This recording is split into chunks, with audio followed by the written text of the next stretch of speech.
Welcome to this presentation. Look, if you think making it big in Naija is just about knowing somebody who knows somebody or having rich uncles in government, man, you are missing the point entirely. You want the kind of influence that puts you on global billionaire lists? Then you need to study how the real masterminds move. Today, we're breaking down a strategic blueprint that turned a struggling local bank into a Pan-African empire, all while others were still complaining about the economy. Oh, and make sure you stick around till the end, because I'm going to reveal the SMART system, the secret tool that successful moguls and now everyday Naija entrepreneurs use to strictly track their wealth and stop cash leaks dead in their tracks. So, I want to introduce you to the man who literally wrote the playbook on scaling in Africa. Listen closely. We are talking about Tony Elumelu. Now get that name and the power behind it locked in your head right now, because for the rest of this episode, we're just going to call him Tony. He's a strategist who truly understands how to play the long game.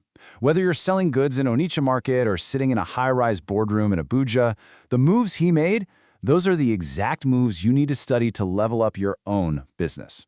Section 1. Early Life and Foundation. The 2-2 Hustle. Now, for those of you who think your school grades are the absolute end of your life, or that you need a first class to sit at the big tables, listen to this. When he finished his economics degree at Ambrose Alley University, he came out with a 2-2. That's right, a second class lower. But did he let a piece of paper dictate his destiny in the business world? No be so. Your degree does not determine your altitude. Just looking at this timeline, you can clearly see his early hustle. Born in Jos back in 1963, he had to build his empire completely from the ground up. After his degree, he pushed further to get his master's at Unilag, but what's really fascinating is how he started out.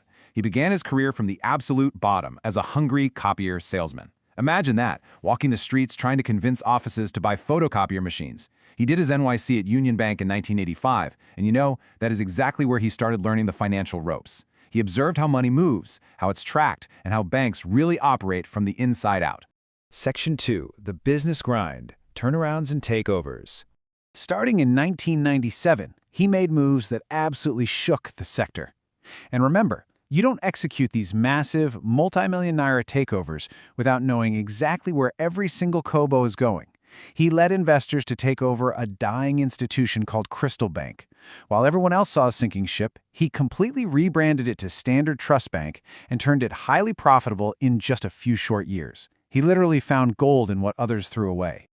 But the ultimate chess move? Well, that happened in 2005. He led a massive merger where his smaller, younger bank, STB, took over the legacy giant United Bank for Africa. Talk about a minnow swallowing a whale. After steering that massive ship, CBN rules actually forced him to step down as CEO in 2010. But did he retire? Absolutely not. He pivoted instantly. He founded Heirs Holdings to manage his family's investments and build true multi-generational wealth. This Pan-African vision meant he didn't just stay comfortable in Lagos. Under his leadership, the bank expanded into 20 African countries and opened up branches in London, New York, and Paris. And through Heirs Holdings, he didn't just buy random stocks. No, he acquired controlling interest in Transcorp, meaning he bought into the power plants and hospitality sectors that literally keep the nation running. He didn't just build a business, guys, he built an entire ecosystem. Section 3. Wins and Setbacks. The Reality of Scaling. Now, out of the massive headaches of merging cultures and dealing with 20 different country regulations came incredible wins. He is globally recognized as the father of Africapitalism. Basically, that's the belief that the private sector, not the government, must lead Africa's growth through long-term investments that create both economic prosperity and social wealth. This mindset earned him prestigious honors like the Commander of the Order of the Federal Republic here in Nigeria and even massive recognition from the Kingdom of Belgium. And this number right here, this $100 million, proves that his wins go way beyond personal wealth. Back in 2015, he made a massive commitment to empower 10,000 African entrepreneurs with $5,000 grants.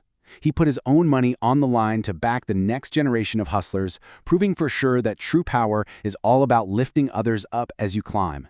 Section 4. 7 Practical Lessons. The Playbook for Naija Entrepreneurs. All right, take out your notepad. Whether you're tuning in from Enugu, Yaba, or Kano, lesson number 1, sales is everything. Remember, he started out walking the streets as a copier salesman. He mastered the art of rejection, persuasion, and closing a deal. If you cannot sell your product, or honestly, more importantly, if you cannot sell your vision to investors and your team, you simply do not have a business. You have got to be the chief salesperson of your hustle. Lesson number 2. The degree is not the ceiling. Like we said, a 2-2 did not stop him from becoming a global financial icon. So don't let society tell you that because you didn't get a first class, you're somehow destined for mediocrity. In the boardroom, continuous learning, street smarts, and raw, undeniable hunger will always be to piece of paper. Period. Moving on to Lesson 3. Think Pan-African. You see, so many vendors and freelancers limit themselves. You're too focused on just your local LGA or your street. We need to expand that vision. Ask yourself today, how can my product, my skill, or my service solve a problem for someone in Ghana, in Kenya, or down in South Africa? The internet has completely erased borders, guys. Your mindset should too. Lesson 4. Institutionalize your hustle. Do not run a one-man show forever. The moment he was forced out of the bank's CEO role, he didn't fold. He created Heirs Holdings. He built a corporate structure that operates completely independently of just him. Listen, if your business dies the day you get sick, you don't have a business, you have a high-stress job. You've got to build systems that outlive you. Lesson 5. Look for turnaround opportunities. This draws directly from his Crystal Bank takeover. While everyone else is out there looking for the shiny, new, perfect opportunity, the real wealth is made by finding the undervalued, struggling assets. Whether that's a failing business, an underpriced property, or a neglected market niche, you apply your sweat and your strategy to turn it around. Lesson 6. And guys, this is the climax, the absolute game changer. Track the money strictly. You cannot build a Pan-African empire by guessing where your kobo goes. You must stop the cash leaks. You must keep strict digital records. You can't scale by writing your sales down in some dusty notebook. To play at the highest level, you need a smart system. And this brings me perfectly to the big secret I've been teasing since the very start of this presentation. Enter the secret tool for the modern Nigerian business owner, NairaTrack. You don't need a massive IT budget to track your money like a billionaire anymore.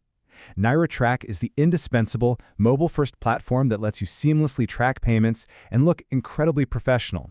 And you want to know the best part? Your customers don't even need to download an app. You can generate custom digital receipts and blast them straight to their WhatsApp, SMS, or Telegram. You get a centralized dashboard for all your analytics, and get this, it even features an AI support agent that speaks both English and Pidgin. How cool is that? Let's rapid fire through how this actually solves your daily headaches. Tired of chasing debtors and ruining relationships? NairaTrack automates your payment reminders via WhatsApp and SMS. Feeling like you're looking unprofessional? Boom, custom-branded digital receipts with your own logo. Messy record keeping? You get a centralized dashboard showing every single outstanding balance. And if you're worried about software costs, there is a free tier for up to 10 receipts a month so you can test it out. Plus, you even get a 10% in-app credit bonus for every premium referral you bring in. This right here is exactly how you institutionalize your hustle today. And that perfectly leads us to our final lesson in the playbook. Lesson 7. Luck is preparation meeting opportunity. Tony himself admits that everyone needs a little luck, but here is the hard reality. You have to be out in the field, working hard, and using smart tools like NairaTrack to organize your business, just to be in a position for luck to even find you in the first place. Section 5. Final words. Playing the long game. I really want you to reflect on everything we've covered in this episode. From a 2-2 graduate selling copiers on the street to an African capitalist empowering 10,000 entrepreneurs. He operates on a very simple yet incredibly powerful anchor philosophy. Work hard, play hard. You put in the brutal hours, you implement strict systems, and you turn around struggling assets. And then you enjoy the fruits of your labor, knowing your wealth is secured for generations to come. So I leave you with this final question. Are you ready to play the long game? If this breakdown gave you that ginger to step up your business operations, go ahead and hit the like button right now. And make sure you subscribe to the NairaTrack community so you never miss our deep dives into the minds of Africa's biggest winners. Get your business organized, start tracking your money properly, and drop your answers in the comments below. What's the very first thing you are going to change in your business today? We're out.